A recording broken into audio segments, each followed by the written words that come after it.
పూల లక్ష్మీ ప్రసన్న మరణం ప్రస్తుతం రాష్ట్ర వ్యాప్తంగా సంచలనం రేకెత్తిస్తోంది. గృహహింస వేధింపులు కావచ్చు, వరకట్న వేధింపుల కారణంగానే తమ కుమార్తె లక్ష్మీ ప్రసన్న మృతి చెందిందని ఆ కుటుంబ సభ్యులు కూడా పెద్ద ఎత్తున ఆరోపణలు వ్యక్తం చేశారు. అశ్వారావుపేట పోలీస్ స్టేషన్ ఎదుట వీరంగం సృష్టించారు. మరోవైపు నిందితుడిగా ఉన్నటువంటి అల్లుడిపై కూడా దాడి చేశారు. ప్రస్తుతం లక్ష్మీ ప్రసన్న తల్లిదండ్రులు నాతో ఉన్నారు. అసలు ఏం జరిగింది? లక్ష్మీ ప్రసన్నకి ఎప్పుడు వివాహం జరిగింది? వివాహం అయిన తర్వాత ఎదుర్కొన్నటువంటి సమస్యలు ఏంటి? లక్ష్మీ ప్రసన్న ఎప్పుడు పుట్టింటికి దూరమైంది? ప్రస్తుతం ఈ ప్రశ్నలకు సంబంధించి సమాధానం వెతికే ప్రయత్నం చేద్దాం. నాకు అందుబాటులో లక్ష్మీ ప్రసన్న తండ్రి ముదిగుండ్ల వెంకటేశ్వర్లు నాతో ఉన్నారు. వెంకటేశ్వర్లు గారు, అసలు ఏం జరిగింది? లక్ష్మీ ప్రసన్నకు నరేష్కు ఎప్పుడు వివాహం జరిగింది? వివాహం జరిగిన తర్వాత వివాదాలు ఎప్పుడు మొదలయ్యాయి? అవి ఏ స్థాయికి వెళ్ళాయి? ఆ తర్వాత పెద్ద మనుషుల పంచాయతీ పెట్టినట్లు ఒక మామిడి తోట విషయంలో కూడా పెద్ద ఎత్తున కొంత వివాదం చెలరేగినట్లు చెప్తున్నారు. ఏం జరిగింది అసలు? 2015లో మ్యారేజ్ అయింది సార్. కల్లూరులో ఎన్ఎస్పి అడ్రోడ్లో ఉండేవాళ్ళం, వాళ్ళకి ఇల్లు ఉండేది అక్కడ. 2015లో పెళ్లి చేశాం సార్. పెళ్ళి అయిన తర్వాత ఒక సంవత్సరం కాలం కాస్త మంచిగానే ఉన్నారు, కానీ కొంచెం డబ్బు వ్యామోహం అనేది ఫస్ట్ నుంచి ఉంది సార్. మమ్మల్ని ఎట్లా పీడించి ఇబ్బందులు పెట్టి డబ్బులు రాబట్టుకోవాలా అనే దానికోసం మా అమ్మాయిని ప్రయోగించేవాళ్ళు సార్. పండగకి వచ్చినా మాకు ఎంత కావాలా అంత కావాలా అట్లా కొంచెం డబ్బులు మనస్తత్వం కల్లోళ్ళని మేము ఏదో ఒక రకంగా ఇబ్బంది పడైనా వాళ్ళకి డబ్బులు అవి పెట్టి ఇచ్చే వాటిలో ఇచ్చేవాళ్ళం సార్. ఆ తర్వాత మా అమ్మాయి ప్రెగ్నెంట్గా అయింది సార్. అయినాక పూర్తిగా బెడ్ రెస్ట్ చెప్పారు డాక్టర్. చెప్పిన తర్వాత బెడ్ రెస్ట్‌లో కూడా ఒక 3 నెలల పంపించే పద్ధతి ఉంటుంది సార్ తెలుగు సాంప్రదాయకంలో. వాళ్ళ ఇంటి దగ్గర నుంచే రెండో నెలన పంపించారు సార్. పంపించినా మేము కష్టపడి అమ్మాయి పూర్తిగా డెలివరీ అయ్యేదాకా మా ఇంటి దగ్గరే ఉంచాం సార్. పాపకి మా అమ్మాయికి ఆ పాప పుట్టింది సార్. పాప పుట్టిన దగ్గర నుంచి ఆడపిల్ల పుట్టింది అని మమ్మల్ని టార్చర్ మొదలుపెట్టారు సార్. సరే, వాళ్ళకి ఆడపిల్ల అంటే ప్రేమో కాదో కానీ ఆ నెపంతోని మా దగ్గర బాగా పీడించి మమ్మల్ని ఇబ్బందులు పెట్టి రాబట్టుకోవాలనే దానికోసం మమ్మల్ని బాగా హింసించారు సార్. అంటే లక్ష్మీ ప్రసన్న డెలివరీ అయిన తర్వాత 3 ఏళ్ల పాటు మీ ఇంట్లోనే నివాసం ఉందని చెప్తున్నారు. నిజమేనా? 3 ఏళ్ల పాటు ఇక్కడే ఉందా? ఎందుకు మెట్టినింటికి తీసుకెళ్ళి పంపించలేదు? మీరు పంపించలేదా? నరేష్ బాబాయ్ తీసుకెళ్ళలేదు? మేము ఎప్పుడైనా పంపించడానికి సిద్ధంగానే ఉన్నాం సార్. మేము ప్రతి విషయంలోకి పాపకి పుట్టినరోజైనా లేకపోతే హాస్పిటల్కి పోతున్నా ఫోన్ చేసి మాట్లాడిచ్చినా కానీ వాళ్ళు రాకపోయారు సార్. అసలు పాప పుట్టిన దగ్గర నుంచి దూరం పెట్టారు సార్. 3 సంవత్సరాల దాకా పాపను తీసుకుపోలేదు సార్ వాళ్ళు. డెలివరీ అయ్యడానికి మునుపు, అంటే పెళ్ళి అయిన తర్వాత తొలి ఏడాది అమ్మాయి మీకు ఏమైనా చెప్పిందా? ఇంట్లో భర్త వ్యవహారం ఈ విధంగా ఉంది, అత్త వ్యవహారం ఆ విధంగా ఉందని ఏమైనా అంశాలు తండ్రితో కానీ కుటుంబ సభ్యులతో కానీ ఆ లక్ష్మీ ప్రసన్న చెప్పడం జరిగింది? నన్ను బాగానే చూసుకుంటున్నారని చెప్పిందా, లేదంటే కొన్ని సమస్యలు ఎదురవుతున్నాయి అని చెప్పింది? సమస్యలు ఎదురైతే నేను చెప్పింది సార్. ఎలాంటి సమస్యలు అని? ఆడబిడ్డ, అత్త, భర్త ముగ్గురు కూడా డబ్బులు ఈ రాబట్టాలని, నీకు ఎక్కువ కట్నం ఇంకా మంచి అమ్మాయి దొరికేది, మా అబ్బాయి అందగాడు, మరి నువ్వు అంత అందంగా లేవు, ఇంకా వేరే కట్నాలు 6 ఎకరాల పొలం ఇచ్చేవాళ్ళు కూడా వచ్చారు. మా దురదృష్టం నిన్ను చేసుకోవడం. మీ నాన్న ఏమి ఇచ్చిండు? కట్నం కూడా తక్కువ ఇచ్చిండు. మరి మీ నాన్నకి ఇంకా ఉంది కదా, ఇవ్వచ్చు కదా. ఇప్పుడు ఆడపిల్ల పుట్టింది, ఇంకా కొంచెం కట్నం నువ్వు డిమాండ్ చేయొచ్చు కదా. నువ్వు ఎందుకు అడగలేకపోతున్నావు? నీకు ఎవరం లేదు. నువ్వు మీ నాన్న గట్టిగా నిర్బంధింతే ఇంకా ఎక్కువ కట్నం కూడా ఇస్తాడు అని అట్లా రకంగా టార్చర్ పెట్టేవాళ్ళని చెప్పేదండి మా అమ్మాయి. అసలు మీ అల్లుడు ఏం చేసేవాడు? పెళ్లి సమయంలో ఏం చేసేవాడు? అతనికి ఎంత కట్నం ఇచ్చాడు? మా మా అమ్మాయి సంబంధం కుదుర్చుకునే టైంలో సార్ ఆయన ముత్తూట్ ఫైనాన్స్లో చేసేవాడు సార్. మైలవరంలో 2 ఎకరాల 25 కుంటల పొలం ఇచ్చాము సార్. 10 లక్షలు డబ్బులుగా ఇచ్చాము. ఒక 10 లక్షలకు సుమారు బంగారం పెట్టాం సార్. అంటే ఆ సమయంలో అడగలేదా, నాకు అదనపు కట్నం కావాలి, ఇది సరిపోదు, ఇంకేదైనా ఉంటే ఇవ్వండి అని? కానీ పెద్ద మనుషుల ద్వారా కానీ మధ్యవర్తుల ద్వారా కానీ చెప్పించే ప్రయత్నం పెళ్లి సమయంలో ఏం చేస్తారు వాళ్ళు? పెళ్లి సమయంలో ఇంతవరకు ఇచ్చాం సార్. ఇంకా కొన్ని చిన్న వాటిలో అప్పుడు కూడా ఇబ్బంది పెట్టారు సార్. కొన్ని ఫార్మాలిటీస్ ఉంటే వాటిలో ఈ మీరే పెట్టాలా, ఇవి మీరే చేయాలంటే సరే కొన్ని కుటుంబాలను బట్టి వాళ్ళు పెరిగిన విధానాన్ని బట్టి వస్తుంటాయని కొన్నిటికి మేమే భరాంచి చేసేవాళ్ళం సార్. ఇప్పుడు ఈ ఆల్బమ్ విషయంలో కూడా సమస్య ఉంది సార్. మేము ఇక్కడ ఏరియా వాళ్ళతో మాట్లాడితే మా చుట్టాలు నాకు తీపిస్తా, అవి మీరు సగం మేము సగం పెట్టుకుందాము, 2 కాపీలు చేద్దామని ఆల్బమ్లు తీయించిన తర్వాత 42,000 నాతో కట్టించి వాళ్ళ ఆల్బమ్ కూడా తీసుకోలేదు సార్. వాళ్ళ ఇంట్లో ఆల్బమ్ ఉందే, మీరు ఇన్ఫర్మేషన్ తీయండి. అలాంటి చిన్న విషయాలన్నీ ఇంకా మీ దృష్టికి అట్లాంటివి తీసుకురావట్లేదు. అలాంటివి చెప్పాలంటే అసలు ఇంకా నెల టైం పట్టింది సార్ మొత్తం చెప్పాలంటే. డెలివరీ అయిన తర్వాత అమ్మాయి 3 ఏళ్ల పాటు ఇక్కడే ఉంది. అటు అల్లుడితో ఏమైనా కాంటాక్ట్ ఉందా? అటు లక్ష్మీ ప్రసన్న తరచూ భర్తతో ఫోన్ చేసి మాట్లాడడం మీ ఇంట్లో ఉన్న సమయంలో, పాప పుట్టిన తర్వాత లక్ష్మీ ప్రసన్న నరేష్తో ఏమైనా మాట్లాడడం జరిగిందా? నన్ను తీసుకెళ్ళిపో అని చెప్పడం జరిగిందా? లేదా నరేష్ వచ్చి మామయ్య నాకు భార్యని ఇచ్చి పంపించేసి అమ్మాయిని ఇచ్చి పంపించే అని ఏమైనా చెప్పడం, మిమ్మల్ని రిక్వెస్ట్ చేయడం అట్లాంటివి ఏమైనా జరిగిందా? ఆ 3 ఏళ్ల పాటు మీ ఇంట్లోనే అమ్మాయి ఎందుకుంది? మీరు కూడా ఎందుకు ఉంచుకున్నారు? మా అమ్మాయి అడుగుతూనే ఉండే సార్, ఫోన్ చేసేది. ఫోన్ చేసినా వాళ్ళకి సమంగా రెస్పాన్స్ రాదు. పాప మనం ఆడపిల్లకి మళ్ళీ మనం కట్నం ఇయ్యాలా? నువ్వు మీ నాన్న ఎందుకని డిమాండ్ చేయలేవు? మీ నాన్న ఎందుకు అడగట్లా? నీ వీక్‌నెస్ అది. నువ్వు గట్టిగా రాబట్టుకోలేవు. వేరే ఆడపిల్లగాళ్ళైతే ఇట్లుంటారా?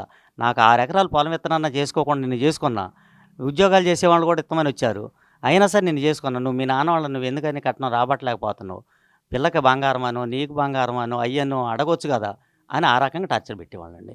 చెప్పింది లక్ష్మీప్రసన్న ఇవన్నీ విషయాలు చెప్పినప్పుడు మరి మీరు నేరుగా మీ అల్లుడితో మాట్లాడడమో, లేదంటే వాళ్ళ అమ్మానాన్నతో మాట్లాడడం ఏమైనా జరిగిందా? పెద్ద మనుషులతో మాట్లాడడం ఏమైనా జరిగిందా? మీరు ఆశించే తప్పు నాకున్నంతలో నేను ఇచ్చాను, అమ్మాయినిచ్చి పెళ్లి చేశాను, నా స్థాయికి మించి ఇచ్చాను అని మీరు చెప్పడం, ఎక్స్‌ప్లెయిన్ చేయడం, వివరించడం అట్లా ఏమైనా జరిగిందా? ఆ తర్వాత వాళ్ళ నుంచి వచ్చిన సమాధానం ఏంటి? నేను అడిగేవాడిని సార్ అనేక సార్లు. మీ అమ్మాయి అడుగుతుంది నేను అడగట్లేదు అనేటట్టు మాట దాటేసేవాడు సార్. ఇక ఆ తర్వాత మళ్ళీ యథాతథంగా ఇయే సమస్య వస్తుండేది సార్.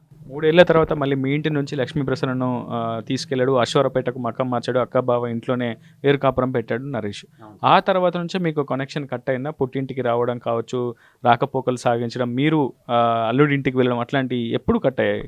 అశరావుపేట వెళ్ళిన తర్వాత పోయినాం సార్ 2, 3 సందర్భాలు పోతే, అసలు ఇట్లా మమ్మల్ని రానీకుండా చేయటం అట్లా జరిగేదండి. పూర్తిగా ఒక 2 సంవత్సరాల కాడ నుంచి పూర్తిగా కట్ అయినాయి సార్. మేము మా అమ్మాయికి ఫోను పెద్ద ఫోనే కొనిచ్చాం సార్. ఎప్పుడన్నా పాపను చూడొచ్చు, ఫోన్ చేస్తుండొచ్చు అని చేస్తే ఫోన్ కూడా చెడిపోయిందని మా అమ్మాయితోని ఫోన్ మాట్లాడనీయకపోయారు సార్ మమ్మల్ని. మరి ఫోను ఆమె మాకు చేయటం లేదు, మమ్మల్ని చేస్తే ఆయన సెలవు చేస్తే మాట్లాడనీయకపోయేవాళ్ళు సార్ అసలు. అంటే మనవరాళ్ళతో మీరు వీడియో కాల్ కూడా చేసి మాట్లాడలేని పరిస్థితి.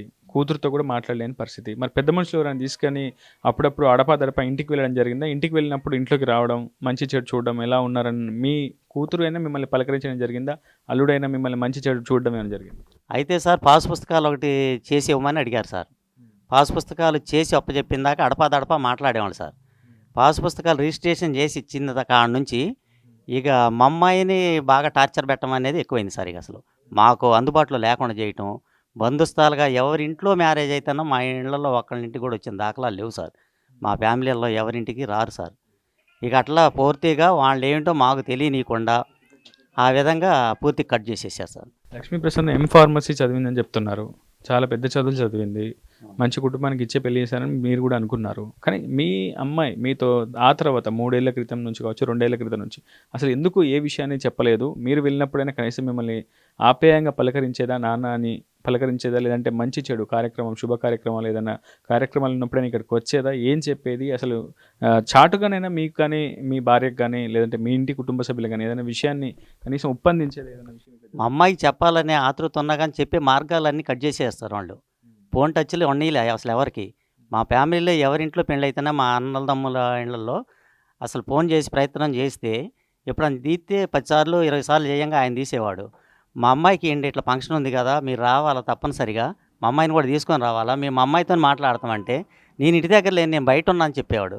ఇంటికి వెళ్ళాక మాట్లాడిండంటే ఏ టైంలో చేసినా బయటనే ఉన్నాను చెప్పేవాడు. ఇట్లా ఫంక్షన్కి రావాలంటే వస్తాం అనేవాళ్ళు, ఏ ఫంక్షన్కి రానిపోయేది వాళ్ళు రాకపోయేది సార్.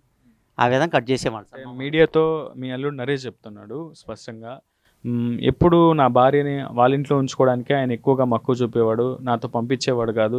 ఎప్పుడైనా సరే పెద్ద మనుషుల పంచాయతీలని వాళ్ళని వీళ్ళని వెంటేసుకొని వచ్చి గొడవలు చేసేవాడు.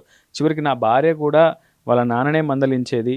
నాన్న ఇంకోసారి మా కాపురంలో చిచ్చు పెట్టొద్దు అని కూడా పలుమార్లు వాళ్ళ నాన్నని కూడా మందలించిందని నరేష్ చెప్తున్నాడు. ఇవన్నీ వాస్తవాలేనా? అవన్నీ అబద్ధాలు సార్. మా అమ్మాయిని నా ఇంటి దగ్గర ఉంచుకోవాలనుకుంటే ఇట్లా పొలాలు ఇచ్చి, కట్నాలు ఇచ్చి ఇవన్నీ చేసి 3 సంవత్సరాలు పాపకి ఏ ఖర్చు వస్తదో హాస్పిటల్‌కి పంపియాలా, ఆమెను పోషించటం అంటే వాళ్ళకి డబ్బులు ఖర్చు అయితాయి నా మీద వదిలిపెట్టిన. ఇన్ని చేసి కూడా నేను మళ్ళీ మా అమ్మాయిని వాళ్ళ ఇంటికి కాపురానికి పంపినమంటే నాకు అలాంటి మనస్తత్వం ఎందుకుంటది సార్? అలాంటిది నాకు ఉద్దేశం లేదు సార్. వాళ్ళు మంచిగా ఉండాలని కోరుకున్నాం. కాకపోతే ఏంటంటే పాస్ పుస్తకాలు చేసి ఇచ్చిన కాడ నుంచి కూడా మా అమ్మాయిని టార్చర్ పెట్టి ఇక ఈ పొలం ఏదో ఒక రకంగా అమ్మేసి మా అమ్మాయిని గీకారవాలనే దానికోసమే గృహహింస పెట్టారు సార్ వాళ్ళు నలుగురు కలిసి. హింసించి ప్రాణం వాళ్ళు దీనికి దొరకకుండా డిపార్ట్మెంట్‌లకు దొరకకుండా వాళ్ళకున్నటువంటి సైకో విధానాన్ని మొత్తం మా అమ్మాయి మీద ప్రయోగించారు సార్. ఎక్కడ జరుగుతున్న అందుబాటులోకి వస్తదేమంటే ఫోన్ టచ్ లేదు, బంధుస్థాలు ఇళ్ళకి లేదు. ఏదైనా ఆవేదన ఉంటే ఎట్లా చెప్పుకోగలిగిద్ది సార్? నువ్వు మీ అమ్మాళ్ళతోని మాట్లాడొద్దు, మీ నాన్నోళ్ళతోని మాట్లాడొద్దు, మీ చుట్టాలిళ్ళకి పోవద్దు అని ఆ విధంగా హింసించారు సార్. అట్లా పంపిస్తే ఇంకా ఏం చేస్తానని మా అమ్మాయిని టార్చర్ పెట్టారు. మా విషయాలు కూడా మాకు చెప్పుకునే పరిస్థితి లేదు సార్. లక్ష్మీ ప్రసన్న మనస్తత్వం ఎలా ఉండేది? ఎందుకంటే ఇంతకాలం పెంచి పెద్ద చేశారు, పెళ్లి చేశారు. ఆమె మనస్తత్వం ఇంత జరుగుతున్నా, ఇంత గృహహింస, ఇంత వరకట్న వేధింపులు అనుభవించాల్సినటువంటి అవసరం ఏముంది? ఆప్యాయంగా చూసుకునే తండ్రి ఉన్నాడు, తనను భరించే తండ్రి ఉన్నాడు, కుటుంబం ఉంది, అన్న ఉన్నాడు, తమ్ముడు ఉన్నారు. ఇంతమంది పెద్ద కుటుంబం ఉండగా కేవలం ఆ గృహహింస, ఆ వేధింపులు ఎందుకు భరించి ఉంటుంది లక్ష్మీ ప్రసన్న? ఎందుకు ఇక్కడ దాకా రాలేకపోయింది? నిజంగా ఆమె నిర్బంధించారనుకుంటున్నారు? మీరు ఏం చెప్తారు? నిర్బంధించారు సార్. ఆమెకి ఏ ఇబ్బందులు వచ్చినా కానీ బయటికి రానిచ్చే పరిస్థితి లేదు. ఆమె ఇబ్బందులు మాకు బంధుత్వానికి బాధ్యులైన వాళ్ళకి చెప్పుకోవటానికి అవకాశం ఇవ్వలేదు సార్. అదే ఒక్కసారి మా మామగారు చనిపోయినప్పుడు వచ్చారంటే వాళ్ళ అత్తగారు అసలు వచ్చేదే కాదు సార్, మాట్లాడేది కూడా కాదు. భర్తను వాళ్ళిద్దరూ చూడటానికి రావటానికి కూడా చాలామంది పెద్ద మనుషులతో అని ఎప్పటికో మేము చెప్పి ఇంకా తీసుకొని వచ్చారు. వాళ్ళ అత్తగారు కావాలని భార్య భర్తలను పంపిస్తే ఈ అక్కడ బంధువుల్లోకి పోయి ఈ అమ్మాయి సమస్యలు ఏమైనా చెప్పిద్దేమో అనుకొని తనై ఎంట పెట్టుకొని వచ్చి భుజాన్ని చేసుకొని ఎవరితోని మాట్లాడకుండా అట్లా చూసి మళ్ళీ ఏమంటే కార్లో ఎక్కించుకొని తీసుకెళ్ళింది సార్. అందుకని మా అమ్మాయి సమస్యలు, మా అమ్మాయికి ఉన్న ఇబ్బందులు అనేవి మా దగ్గర రానిలే సార్. ఏం జరుగుంటుంది? మా కాపురంలో నిప్పులు పోసింది మా మామయ్య అని ఒకవైపు నరేష్ చెప్తున్నాడు. మీరేమో మా కూతురి బతుకు ఛిద్రం కావడానికి కారణము, ఆమె మృతికి కారణము అల్లుడు అని చెప్తున్నారు. ఎక్కడ ఈ సమస్యకు ఒక పరిష్కారం దొరుకుతుంది? అసలు లక్ష్మీ ప్రసన్న ఎదుర్కొన్నటువంటి ఇబ్బందులు కావచ్చు, ఫోన్ కాల్ ద్వారా చెప్పడం కానీ అట్లాంటి ఆధారాలు మీ దగ్గర ఏమైనా ఉన్నాయా? వాటి విషయంలో ఎంతవరకు ఏమైనా వెతికే ప్రయత్నం చేస్తున్నారా? అటు పోలీసులు ఏం చెప్తున్నారు? ఫిర్యాదు చేసిన తర్వాత కానీ పోలీసుల నుంచి ఏమైనా సానుకూలమైనటువంటి సమాధానం మీకు దొరికిందా? రాజమండ్రికి వెళ్తున్నామని మీకు ఎప్పుడు మీ అల్లుడు ఫోన్ చేసి చెప్పాడు? రాజమండ్రి వెళ్తున్నామని 23వ తారీఖు శనివారం రోజు చేశాడు సార్ ఫోను. అప్పటి వరకు అసలు ఫోన్ లేవు. ఇట్లా ప్రసన్న కింద పడిపోయింది, రాజమండ్రి తీసుకెళ్తున్నాం అన్న. రాజమండ్రి ఎందుకంటే మేము ఖమ్మంలో ఉన్నాం, హాస్పిటల్ దగ్గరనే. ఖమ్మం తీసుకొని రమ్మన్నాం సార్. లేదు నేను రాజమండ్రి తీసుకొని వెళ్తున్నాం అన్నారు. ఆ తర్వాత మేము వచ్చాక రాజమండ్రి వెళ్తే మా అమ్మాయి అసలు కదిలే స్థితిలో అసలు లేదు సార్. మనిషి ఊపిరితోనే లేదు. మందలిచ్చిన చూపు లేదు, మాట్లాడే విధానము లేదు. అక్కడ రాజమండ్రి ఆసుపత్రిలో వైద్యులతో మాట్లాడారా? మా అమ్మాయి పరిస్థితి ఎలా ఉంది, ఏం జరిగింది, అడ్మిట్ చేసే సమయానికి ప్రాణాలతో ఉందా లేదా, అసలు ఏంటి పరిస్థితి? ఏమైనా వైద్యులను ఆరా తీసే ప్రయత్నం చేశారు? మేము అప్పటికే కోమాలో ఉంది, ఆమెకి ఎక్కిస్తున్నాం అవన్నీ కరెక్ట్ తెలియదు సార్ నాకు. క్లిటికల్ పరిస్థితుల్లోనే ఉంది.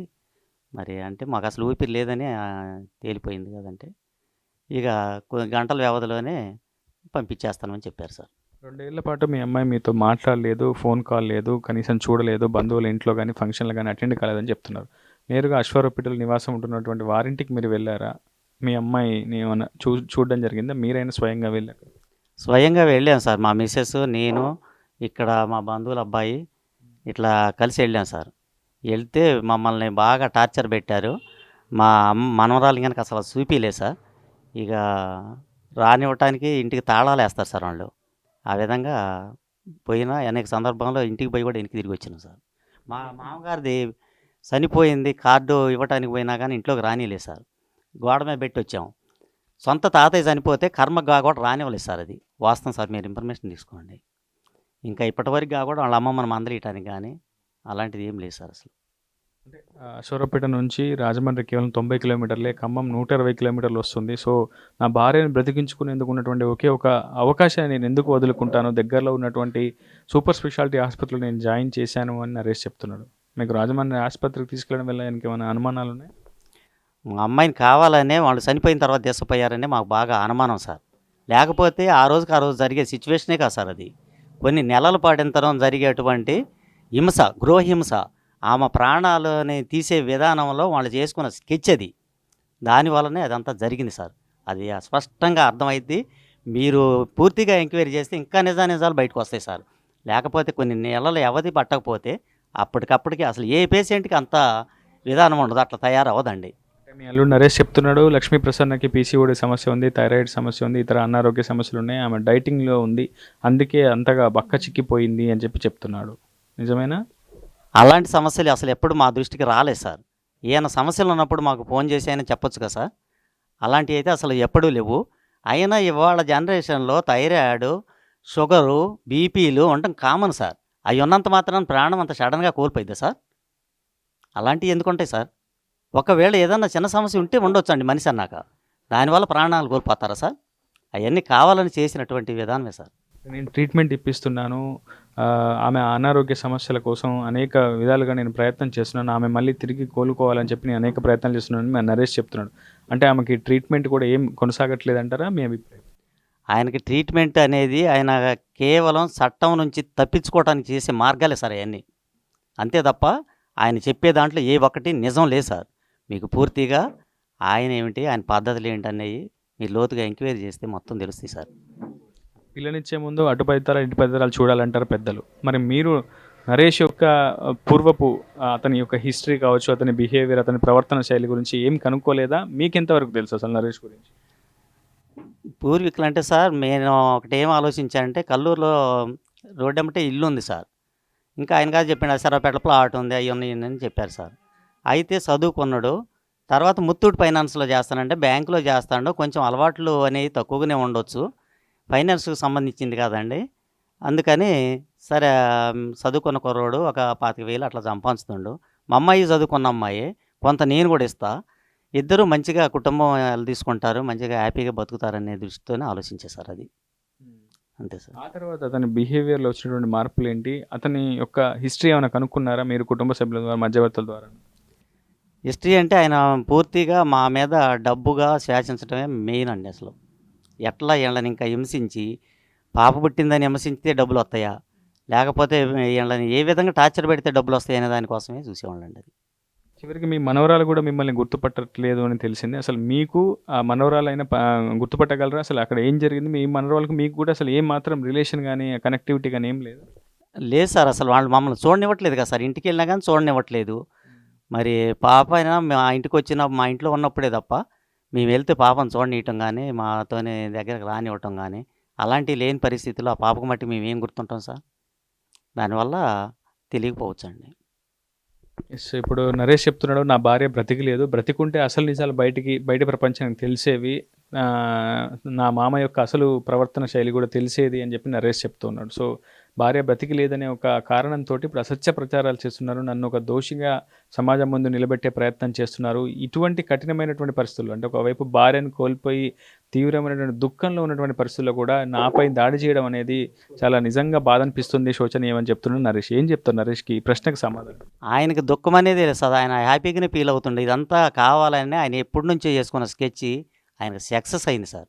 దానివల్ల ఆయన పైకి నటిస్తుండే తప్ప వేరే సైకోవిజమే తప్ప రెండోది ఏం లేదండి. అసలు ఇంకొక విషయం ఏంటంటే మా అమ్మాయికి ఏమైనా స్లో పాయిజన్ కూడా ఇచ్చారా అనేది అనుమానం ఉందండి.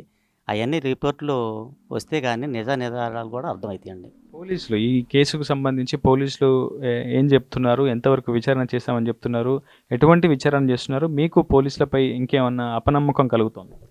పోలీసుల మీద అంటే సార్ మేము వాళ్ళు రిమాండ్కి అవి చేస్తున్నాం, అయ్యే ప్రయత్నంలో ఉన్నామని చెబుతున్నారండి. ఎస్ఐ గారు కూడా మాట్లాడారు, అయ్యే చేస్తున్నాం అంటున్నారు. ఫైనల్గా మీరేం కోరుకుంటారు? మీకు ఎటువంటి న్యాయం కావాలంటున్నారు ఇప్పుడు లక్ష్మీప్రసాద్ మృతికి సంబంధించి?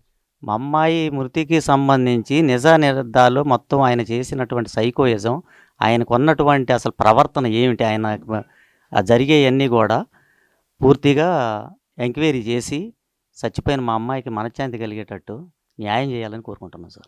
మొత్తంగా లక్ష్మీ ప్రసన్న తండ్రి వెంకటేశ్వర్లు చెప్తున్నటువంటి వాస్తవాలు ఇవి.